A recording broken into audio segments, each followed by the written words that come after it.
Hey guys, this is Toby Mathis, and I'm joined today by Bill Mencarow, who is the only guy I talk to about notes. He runs a investment group, which is an educational group and a great platform that deals with this area. And today, all we're going to talk about is building wealth with note investing. It's one area of investing that a lot of people don't know anything about, and so we're going to make sure you know about it. So first off, Bill, thank you for being here, and uh, Thank and you, Toby. second off. Yeah, and second off, what is note investing and why should somebody consider it? Well, it's about the only investment I know of where you can decide what interest rate you would like on your money. That's interesting. Uh, That's a good way to put it. and it's a secured investment, uh, unlike a lot of other investments. So, what is it? Real estate note, people call them trust deeds, mortgages, contracts for deed in some states. It's a legal document created when somebody sells a property and lets the buyer purchase it without involving conventional lenders. Instead, very briefly, the buyer uh, pays the property seller in installment payments over time for the amount of the purchase price plus interest less any down payment that was made. Just to give you a simple example, let's take a $300,000 single family house. Somebody is selling their home. And buyer comes and it's free and clear, or it's got a fairly low balance that can be paid off on the mortgage. So $300,000 house, uh, buyer comes along, gives a 20% down payment, $60,000. Balance is $240,000. Now, normally they would go to a bank or some other lender and get that cash. Well, in this case, the seller of the property says, no, uh, I will take back a note. Uh, it'll be 9% interest, 15 years, and the property buyer will then pay the seller instead of the bank, pays the seller every month. In this case, about $2,400 a month. And the note is held by the property seller and it's secured by a lien on the property. So if there's any defaults or anything, ultimately the seller could get the house back. And that's in a nutshell what a real estate note is. And so for example, when you're teaching and you're teaching people how to invest in notes, they might go and buy that note from that owner, or that owner may say, "Hey, you know what? I want some more cash. I'd like the cash in my pocket," and they'll go sell that note, similar to what the banks do. I mean, the banks sell all their mortgages too; they securitize them, right? So this is just private transaction. And is that accurate? Is that what they're doing? Oh, yeah, it's a negotiable instrument. The person who takes back the note when they sell their home and getting $2,400 a month might someday decide, well, I need more cash for whatever reason, or I'd like to take a trip around the world, or whatever it might be. They'd like a lump sum of cash. So this note is a negotiable instrument, and they can sell it to someone else and get cash for it. They sell it at a discount because number one, a lot of the payments have already been made, and they might have to sell it at a different interest rate or something. But no, that's certainly done. Um, the uh, the notes, I should say, somebody say, oh, 9%, that's high for these days, although we are getting close to that as for Hmm. conventional interest rates. But the uh, seller carryback notes, private notes, whatever you want to call them, are usually, quite often, almost all the time, carry a higher interest rate than a conventional loan. And the pros for the seller of the property who carries back this note, they can get full price for their property or even more sometimes. There's an Hmm. old saying in real estate, you can have price, you could have terms, but you can't have both. Uh, you'll get a higher return. The property seller can get a higher return compared to other investments, higher interest rate. There's no waiting or wondering if the buyer is going to qualify for a conventional loan. Hmm. Uh, quicker closing, getting a substantial monthly income, secured by the house. That if it's your home, you know that house and you know how valuable it is, and it's secured by that house that you might, God forbid, but if there's a default, you get it back. Uh, And as you alluded to, most people don't know that you can sell that note or you can borrow against it from a bank. It's You can sell part of it. You can sell the next X number of payments, or you can sell half the note. You can do all sorts of things with it. You can trade it.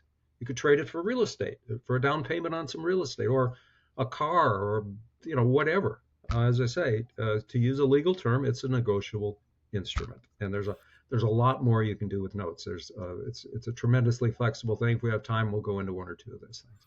No, that's perfect because I think you laid it out. Now, a carryback, like if I'm the owner and I'm selling a property, I'm carrying back and I'm holding a piece of paper that's going to give me an income stream. I'm doing that because it's spreading the tax hit out. I can elect to treat it as an installment sale under 453 and spread it out over many years, which means I don't have to pay tax on that sale all in one shot, like if I sold it and there was bank financing.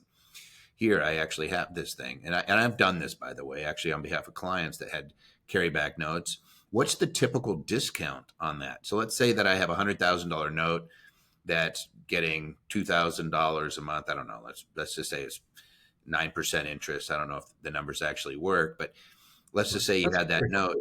Would I sell that to somebody? And if so, at what discount is the market usually going to give? It depends, of course, on again, the investor wants to determine what interest rate they're going to get on their investment. So if Mm-hmm. it's let's say $100,000 note, uh, depending on how many payments have been made, but let's say only a couple payments, so it's still a balance of $100,000. Um, you'll probably get somewhere. It depends, of course, on the interest rate. You said a 9% note. There wouldn't be a whole lot of discount on that. There are investors out there who are looking at to buy a note on the secondary market, if you will, not a second note, but on a reselling of a note, maybe 85,000 you might end up with. So, because the way it works, as you, Toby, know very well, but you notes are sold at a discount, Mm-hmm. uh, and so the here, give me an example. I wrote down some numbers here. This $300,000 house that I mentioned before, Mm-hmm. $60,000 down, $240,000 balance, written at 15 years, about $2,400 a month that the payer is paying.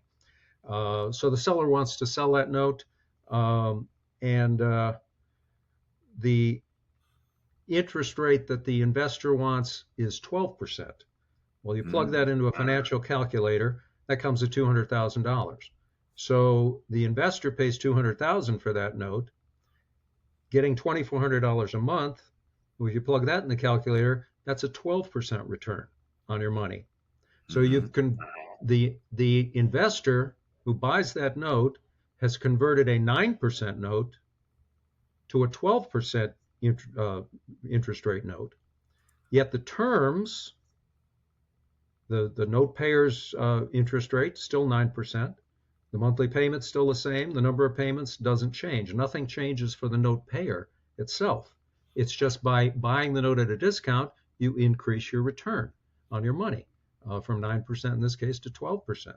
It's not usury because the payer is not paying anything more. Payer may not even know the note has been sold until he gets a notice. So we'll make your payments to Mr. Smith now instead of Mr. Jones. So it's a kind of a beautiful thing. As I say, there's so much. What I like about it is there's so much you can do when you own a note, and that's just one example. Where do you find them? So if I'm an investor, that sounds really attractive to me because like I'm looking at it going, hey, right now, hey, money market might get you 5%, CDs gets you 5%, but you're saying, hey, I'm willing to take a little more risk. And I know the market's going nuts right now with the raising of the interest rates. Are there any of these out there? And if so, where do I find them? Oh, there are a lot of them out there, and there are a lot more being created now. It's common sense. As conventional mortgage interest rates go up, fewer people can qualify to get a loan. So Mm-hmm. there's a smaller and smaller. Every time we have an uptick in interest rates, there's a smaller and smaller pool of potential property buyers. So when a property seller realizes, hey, a year or so ago, I could have sold this house like that, but now it's sitting on the market. What do I do? Well, people can't qualify for a loan, but maybe I'll offer to hold a note and in other words, be the bank. Won't be a bank involved. It'll just be me selling the property and holding that note and getting the monthly income. And it's once you offer what they call seller financing, again, a word I don't like to use because regulators love the word financing. It's not financing, in my opinion. Anyway, when you have a seller carryback situation, properties sell a lot faster. That's just and they can sell for full price because again, you get terms or you get price, but you don't get both. But you asked where to find them. Yeah. Well, we on our website we have a link to our Facebook group, and we have close to 6,000 members of our Facebook group, and they are we get pretty much every day people posting notes for sale, and we don't get involved in the transactions. It's just a bulletin board, and people they put their contact information in. We're not involved. They just you see a note that might look interesting, you contact the seller directly. So that's papersourceonline.com. You go to the tab Other Resources and click on Facebook group. Uh, where to find them? Lots of places. If you're a member of a real estate investors club, or if there's one in your town, start going to that, talking to real estate investors. These guys quite often have notes that they want to sell. Uh, think about who in your life do you think that you can think of would see notes on somewhat of a regular basis? Mm-hmm. Attorneys, accountants, title company officials, real estate brokers, bank trust officers, financial planners. Cultivate relationships with them. Let them know that you buy notes. You might be interested. Some of them can accept a finder's fee. Others ethically cannot. You'll have to work that out with them. Um, there are people do other ways. They send out postcards. They put in ads. Uh, and that's one way to do it. That's costs money, but I know people are successful doing that as well. It's a lot of work, and there is an expense. I prefer the networking and the uh, online, like our paper source Yeah. Facebook group. Let me do a shameless plug for you because Paper Source Online is a great place to learn about note investing too. Because I know you have your uh, the Paper Source University. We also have a bunch of courses that you've created inside of our Infinity Investing Portal, which is a great place to learn about what kind of investments. And since we're going to learn about this, what could you tell people to avoid? So if somebody hears this video and they say, hey, you know what, I'm really interested in going out and buying some notes. There's probably some notes that you say don't touch with the 10-foot pole. And then there's notes that you say, these are the ones you consider. What's an easy rule to follow for somebody who's out there thinking about getting involved in note investing? If Okay, I would suggest several things, particularly if you're new to this. Uh, I would get yourself a mentor or somebody who is experienced in notes. Maybe it's a friend of yours. Maybe it's we'll be happy to help you at no charge. Just send me an email, and I can't do can't hold your hand at every moment, but I'm happy to give you some advice. Mm-hmm. Uh, Specifically for somebody starting out, I would only stick with first position notes. I wouldn't go to seconds, or certainly not anything lower than that. Uh, I'd look for the type of property. I would stick with single family houses unless you really know that you can handle. I mean, the way I look at it is, would I want to own this property if I had to foreclose? So, Mm-hmm. what am I going to do with a factory? I don't know anything about factories, so I don't buy notes on factories or shopping centers. I buy notes on single family houses, on farmland, some things that I personally know what to do with if I had to take possession. So think about that. Think about the down payment. What was the down payment that was made? If it's less than 15 or 20%, that's a scary situation because the property value may drop and you might find yourself underwater. You don't want the property back. The higher the down payment, the better. Um, Notes that are that have property that, you'll see this a lot with mobile homes. Uh, there'd be no money down or $1,000 down. Those usually default. So Hmm. I stay away from those. Uh, Unless you want them, right? Unless you like, well, yeah, I yeah, would love to own that. exactly. That's what I'm saying. Unless you really want to own it, like, okay, non-performing notes is, which we're not going to get into right now, I guess, but I don't particularly think we need to. But that's the kind of thing that, yeah, you got to look at. I'm probably going to end up owning this property, very likely. So, Hmm. uh, but ultimately the value of a real estate note depends upon the economic conditions that support the value of the property. Let's say that again. The value of the note. There's a lot of factors, but the value of a note really depends on the economic condition that support the value of the property. For example, an owner occupied single family house in a good neighborhood in an area with a diversified, long term, stable economy is about the best collateral you can get. Hmm. Uh, so that's what I look at. Amortized note is more valuable than one with a balloon because often the balloons aren't paid and they have to, you know, You're going to end up with the rejigger the product.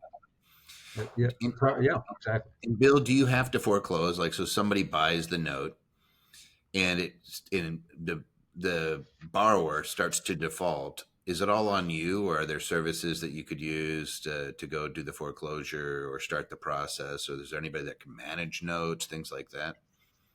Uh, yeah, they can. You don't have to go to foreclosure. I don't like foreclosure. Been investing Hmm. in notes for since the '80s. Uh, I'm a. I've never foreclosed. You I'm trying negotiate to with keep. you negotiate with the Absolutely. Well, first of all, I don't want to throw somebody out of their house, and the it's banks did it in foreclosure. 2007 and 8. They just en masse just started tossing people out.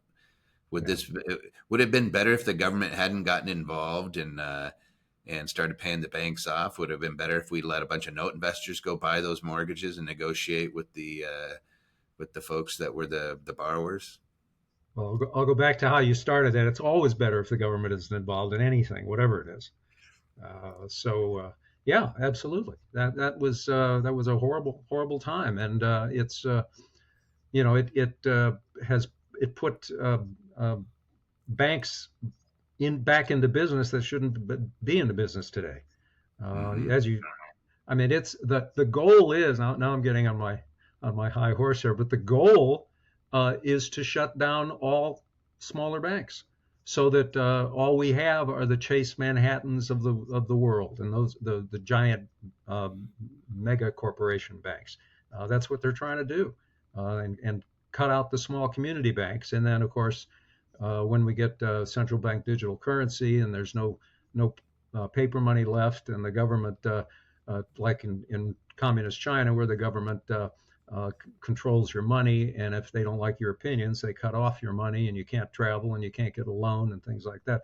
That's, in my humble opinion, that's the direction that this present U.S. government wants to go in.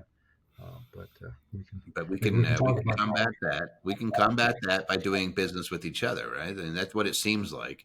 It seems like you're That's, saying, hey, you know what? When you sell a house, you don't need to go to the bank. Owner carries it back, and then if he has an outlet or she has an outlet, then they can sell it to another investor if they need the money. Otherwise, they just take the income there you are. stream. But like you said, like I could go negotiate with you. Let's say you had a note. I don't need the whole thing. I might just say, hey, I want a part of the income stream. Maybe I'm doing half. Maybe you say, hey, I need $50,000 of that. You have a $240,000 note. Is it uncommon for someone to say, hey, I just need a little bit, and I'll sell you Yeah. this portion of the income stream? Oh yeah, yeah. It's a very good point, Toby. You can sell it all. You can sell part of it. You can sell half the payment. The investor gets half the payment. You get the other half of the payment. You can sell the investor for the next 5 years of payments for a lump sum of money at a lower interest rate than the face amount that you paid for the note, and that can be profitable to you. Uh, there's uh, there's all sorts of different ways to do it.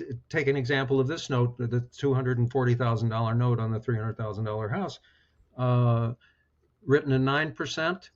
You bought it at, you get a 12% return because you bought it at a discount.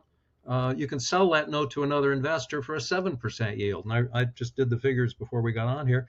Uh, if you sold that note that you bought for $200,000 because you bought it at a discount, as notes are sold at a discount, and it's a face rate of 9%. Well, you sell it to an investor and say, okay, how's it like 7% on your money? A lot better than you get anywhere else, secured by a single family house. Great. Okay. You sell that to him for a 7% yield.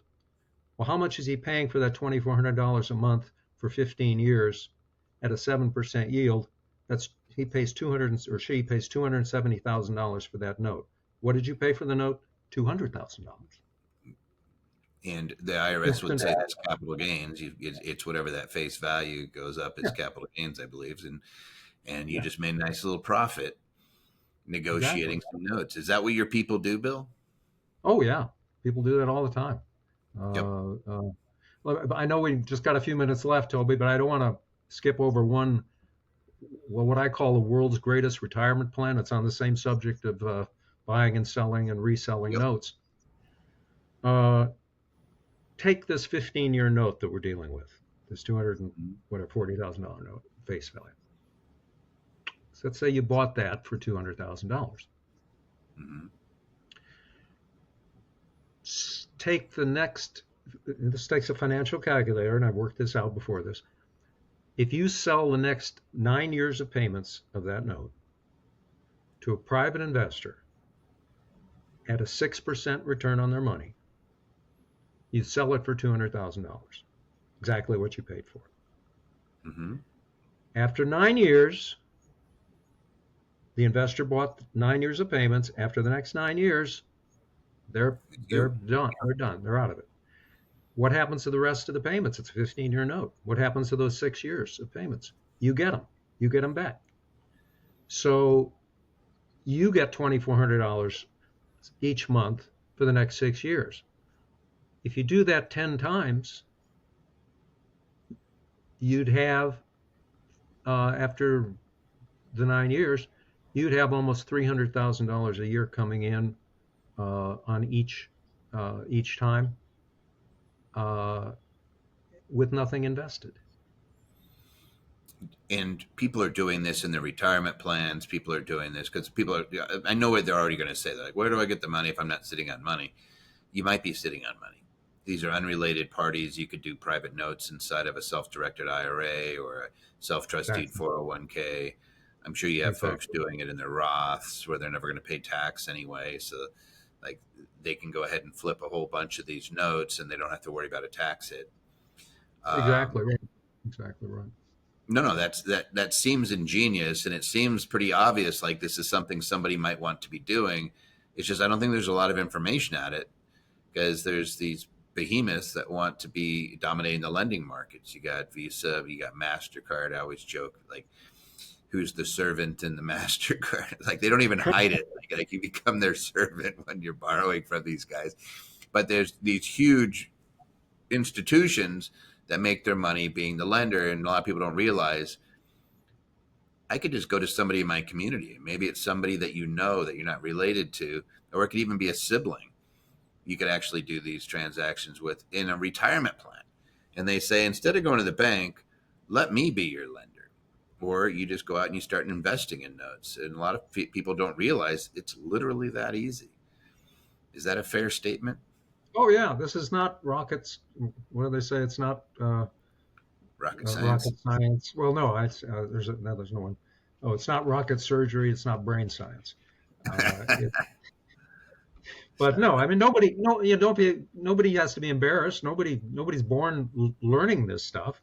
Mm-hmm. We have on our website. I created I took my 3-day intro course on notes and boiled it down to 7 fairly lengthy uh, digital sessions, and it's free. I just made it free, and you can sign up for it at PaperSource Online. And it's an introduction to notes to give you an idea. Is this something I really am interested in? Do I want to do this? It's yeah, it takes some effort, and you got to learn some terms that you may not be familiar with. But the rewards can be tremendous. I'm not a guy who says, oh, you're going to make $1 million a year in your pajamas and all that stuff. I don't like a lot of that stuff. Hmm. And You and me but both. Yeah, exactly right. I think that's why we get along so well, because we both have the same attitude about that kind of stuff. Very good. But no, it can be a tremendous thing, and as you pointed out, Toby, not many people know about it, and that's something people, I think, at least take the e-course and look into it. And you might say, oh, this is not for me. This is not It's not for everybody, But A check little bit of check it out. education, a little bit of education never hurts, and you can chew gum and walk at the same time. You can learn about different investments, and this is one of those areas that I would recommend people really get to know, because the more you get to know about notes, it's going to help you in other ways. And when you're going in and negotiating, if you're ever buying a home or something like that, all of a sudden you're going to realize, wait a second, maybe I don't have to jump through all the hoops with the bank and go through their underwriting and deal with this person, that person, and a mountain of paperwork this thick and everything else. Maybe I can go to a private individual and I find a group where there's people that are like, yeah, I would love to be your lender. I know there's still Dodd Frank and there's still some rules that these guys have to follow, especially if Yeah. it's a primary residence. But everybody's aware of the rules and everybody's aware of what's necessary. And all of a sudden, it's so much easier. I've done this myself personally, especially when I was growing my portfolio and levering up. I would look for somebody that I knew and say, hey, I don't want to partner on this deal, but I wouldn't mind having, if you want a decent return, then we can negotiate something that you're going to get. It's better than what the bank's going to offer, but there's not as many fees and there's not as many of these crazy costs that they lump onto these things. And like you said, it's so much faster, and we're keeping the bank out of it. The bank doesn't. They're making profit on these things. Why don't we just keep the profit to our private community and help your neighbor out? Bill, this has been fantastic. I'm going to tell people go to Paper Source Online. I'll put it in the show notes, and I Thank you. can't recommend highly enough to go to an individual like Bill, who is not selling a course. He's not trying to get you to do this, that, or the other. I've never figured out how Bill makes his money, other than that he's a really good investor and he's got a really good community. And I know you do an event, because I get to come speak at it every year in Vegas, and you have a really, really good group of professionals that are part of this organization, that are part of the Paper Source. And I get to meet them all the time. I got a bunch of them as clients, great people. So, Bill, thank you for sharing your wisdom today. And is there anything else you want to throw in there? I don't, we covered a lot, Toby. There's actually a lot more we could say. I got notes here. I think we covered a good part of them. I just say, it's again, it's something that people should look at. And there's okay. One thing to cover, the three P's, very quickly. Mm-hmm. Uh, you look at the paper, you look at the property, you look at the payer before you buy a note. The payer's credit history, employment. I heard somebody say once, check their car out, see what the condition of their car is. Is there a bunch of trash inside of it? And also That's look at the radio to see what stations it's set on. And if it's set on something you think is crazy music, don't buy the note, or don't rent to anyway. So you got the paper, the payer, the property. You look at all those things and make sure the paper is in order. So that's, again, would I want to own this property that's secured by the note? That's key. So perfect. we've gone all over those things. Again, it's thank you again for the opportunity. It's papersourceonline.com, and if people want to know what my wife and I do in our spare time, we do a talk radio program on a commercial FM station in the Texas Hill Country, and you can go to firstcoupleoftexasradio.com, and you might find some interesting things. Perfect, Bill. I know you have a diverse background. That's awesome. But in the meantime, everybody go to the Paper Source Online and go learn about note investing and see if it's something that will help you build up your wealth. A lot of people are always willing to help you when you have a big pile of money. We want to help you get the big pile of money. And Bill, you've been really, really helpful in that over the years, helping so many people. And I hear about it from your clients all the time. So thank you for joining us. And guys, go check it out.